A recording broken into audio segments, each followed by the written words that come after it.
If you want to grow your small business, what does it actually take?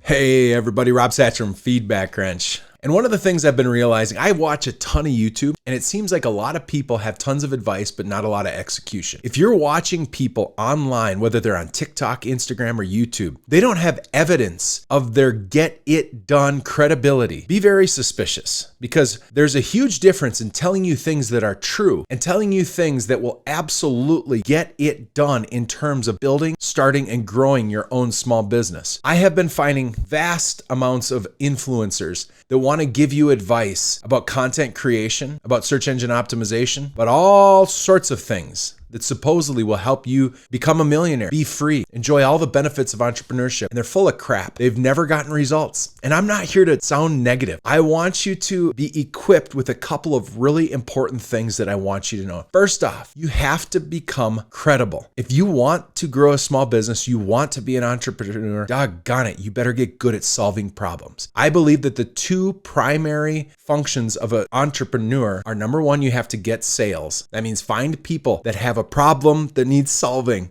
and intersect with them and ask them to give you money to solve their problem. And number two, you solve their problem, you execute, you actually get that done. Now, let's talk about why I use the word credibility. There's two forms of credibility. One is the credibility that you have a resume of work and proof and evidence that you deliver on these promises you've made. Have you executed? The second part of this is, are you credible in your own mind? Do you truly believe and know and understand the value that you deliver, problem that you solve, and your unique approach of why someone should choose you? If you wrap your mind around both of those things and start to grow in both of those areas, building a resume of credible outcomes and building your own internal conviction around your credibility, you will become unstoppable, or you'll at least be in position to go out and to start prospecting, to start creating videos, and to start going out and doing more sales, and you'll be in position to grow your business. But if you do not believe that you're credible and you're faking it till you make it, you will fail. I'm not a big advocate of fake it till you make it. I'm a big advocate in become credible. Well, how does one become credible? If you're starting a business, it's often good for you to start out in that business. I don't recommend that folks become entrepreneurs and do a startup in an area that they've gotten no results, that they've had very little credibility built. I often see on Shark Tank where folks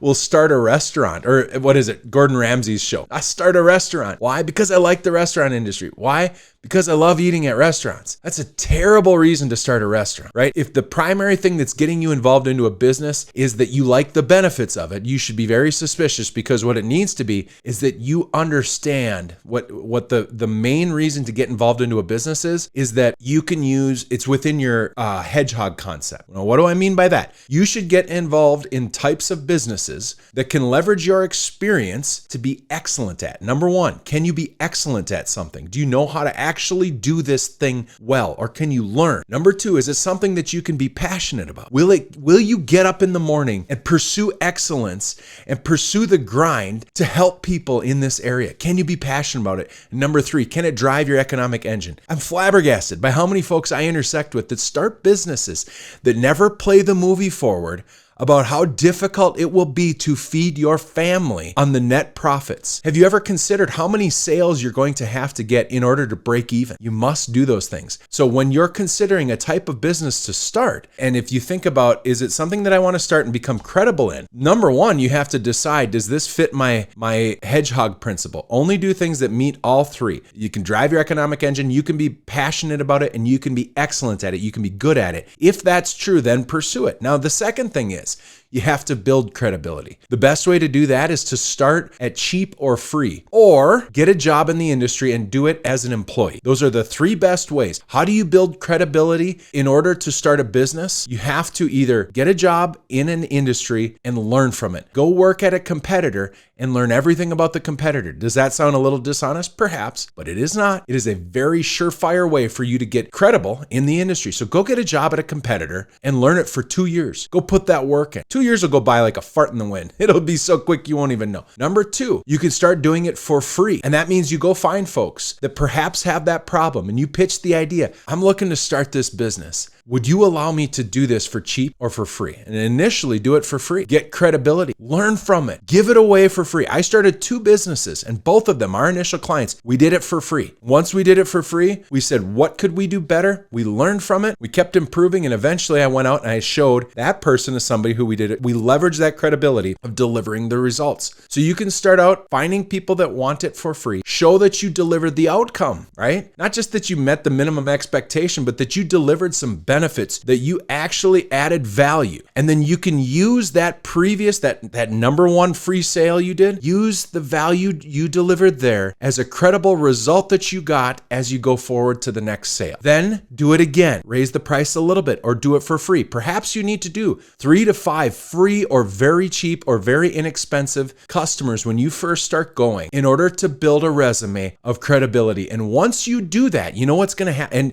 here's the credibility. It's not just that you did it. It's that you executed well, on time, on budget, according to the expectation, right? Did you set and meet a good expectation? And then lastly was it valuable? And then you have to understand what was valuable there, right? Once you do that, you will have the tools needed as you move forward and engage with new prospects and new sales in order to connect your credibility. Here's what I did for them. It doesn't matter what it costs. You can even share that you did it for cheap or free. You can go ask Dylan and talk to him about how I delivered more leads for them. Go talk to this customer about how we were able to find the best photos for their family and they enjoyed them, right? You want to be a photographer, start for free. You want to be a wedding, and then you fast forward that to any industry. Build credibility by doing it for cheap or free, one thing at a time, and you're building your resume. That's really what you're doing. So those are the 2 ways that you have to become credible in order for you to actually grow a business. Now, once you start understanding that you have a resume of credibility that you can show people and you are credible internally to yourself, you will then have conviction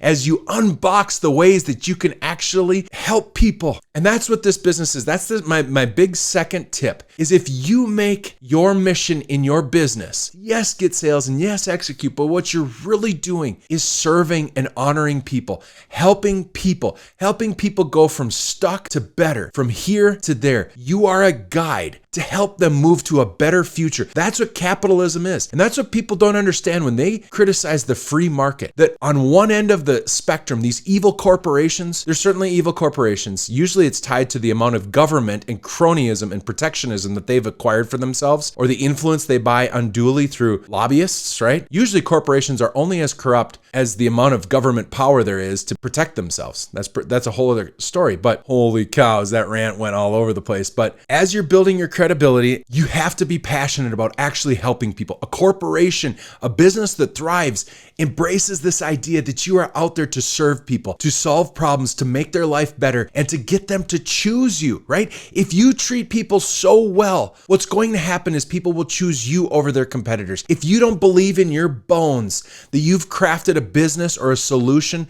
or as an entrepreneur, you're not an excellent solution, you need to do the hard work in order to find out how do you improve, become a better solution. But then you have to own it in your soul that you are committed to excellence. And you have to be committed to excellence. But when you're committed to excellence, you're really helping people. And if you don't believe that yet, I want you to sit back and you might need a little bit of motivation. You might need to stop and think about the impact that you're having for your employees, for your customers, and think of really how are you impacting them. Now, there's certainly sectors that are difficult to do that in, right? But you have to come to this conclusion that by executing well, you're doing good things for the people you intersect with, for your employees, for the communities that you're in. You have to do a little bit of homework to find out what that is, right? And if you don't understand your true value of how you're serving other people, how you're improving them, how you're creating a better future in some way, shape, or form, small or large, immediate or like philosophically, whatever that is, it doesn't have to be a big thing. It can be in the small details that you transform people's lives. It can be that you just simply provide an excellent dinner and a great experience that families can rely on, right? Or it could be that you transform a small business, or you provide life insurance when people really need it, or you build a retirement, whatever it is. You got to come to grips about what it really means. Now, let's shift into how do you do that? I think that one of the best ways to do that is to start listing out what can go wrong if you choose a bad solution to the primary problem that you're working on. Start thinking about all the nightmare scenarios. Now, you don't want to use these nightmare scenarios as fear-mongering fuel, but you want to come to grips that, man, I've heard stories about when this goes improper and folks choose the wrong thing. That's what it looks like. Oh man, they're unreliable. They break things. You actually have to pursue them legally, right? Or it's unsafe, or ultimately you're left having to redo all of the work. Whatever that looks like, you have to come to grips with that and go through and just think about, boy, what are some nightmare scenarios that you've heard about competitors or other solutions out there? The point is you have to do the work to understand the value that you're delivering, and you have to root it in some sort of servitude, in some sort of others-focused thing. Otherwise, you're going to run out of fuel. You can only enjoy money so much. Eventually, the people that come into your business are going to need to know that they're doing meaningful work, and you will grow your conviction and your ability to sell and your conviction that you are a great solution when you can connect that to a passion, right? Another thing that I want to talk about, the third thing, is that you must prospect. If you want your business to succeed, you don't just sit back and hope that some of your website stuff works. You don't just sit back and wait for people to call you. You find a way to get your front-end activity into gear. Now, what is this front-end activity? There are different types of businesses, B2B, you have direct-to-consumer, whatever that looks like. You either need to be calling people and doing sales calls. You need to go to trade shows. You need to make cold emails and outreaches. You have to make cold or warm phone calls. You have to intersect with people, because here's something that's true. The more meaningful a transaction or business transaction there is, the more likely that end user is an engaged person who has two wheels on the hands of their life, right? It could be that you have a product that gets recommended as being a great product, but generally speaking, if you want a great B2B sale to happen, if you want a great larger transaction, perhaps you're a remodeler, you have to work really diligently to stay in front of as many people as possible in order to create a mathematical inevitability that you will succeed, that you will get enough sales. Because here's the truth. Sales is the lifeblood of your business. If you don't have sales, it doesn't matter how good you are at something, you don't get to do it.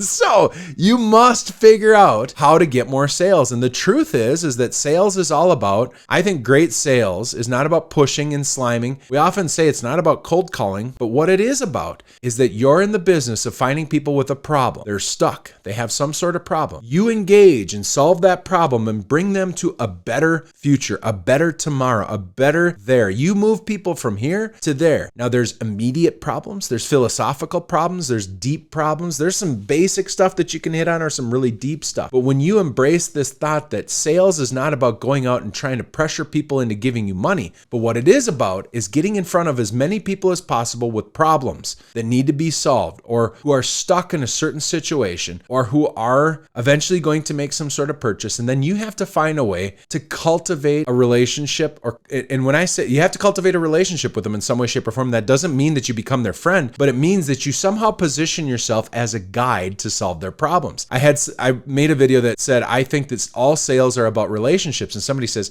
I don't want a relationship with my salesperson. That's not true. Every time you buy something, even if it's on Amazon, to a degree, there's a guide somewhere. That guide could be a YouTuber and a piece of content. That guide could be just something on a website. It could be that it's your salesperson for a remodeling gig, whatever that is. There is a guide there. And as a company, you either insert yourself to help control where that goes and move people, identify people with the problem that you solve and make sure that it's the right problem. Make sure you set great expectations and then provide them an opportunity to actually choose you. And that's what sales is really about. You're a guide. You want to find people that are stuck. You want to find a way to be in front of them at the right time with the right problem and the right solution. And then you want to invite them to choose you as a solution, right? And front-end activity means that that you are going to be in position so that they know that you're there and you're engaged with them in some way, shape, or form. And there's kind of two ways to do that right now. You have your traditional sales stuff, and I think you need to do that. Even with digital marketing, it's not enough. You still have to have some fundamental sales activity, and it's usually around calling, emailing, paid digital marketing. And then I would say that the way you take that digitally now is through video, right? So if you have a small business and you're like, oh, it seems like cold calling would be painful, then you need to flood your YouTube channel and your website and your social media with video that positions you to help other people. So anyways, those are 3 things that I think are really important if you're thinking of starting a business. Hopefully that's helpful. Good luck. Subscribe, like, and subscribe. Sorry I'm not more attractive and funnier or whatever that is, but my goal is to help you as a business owner. Good luck and God bless.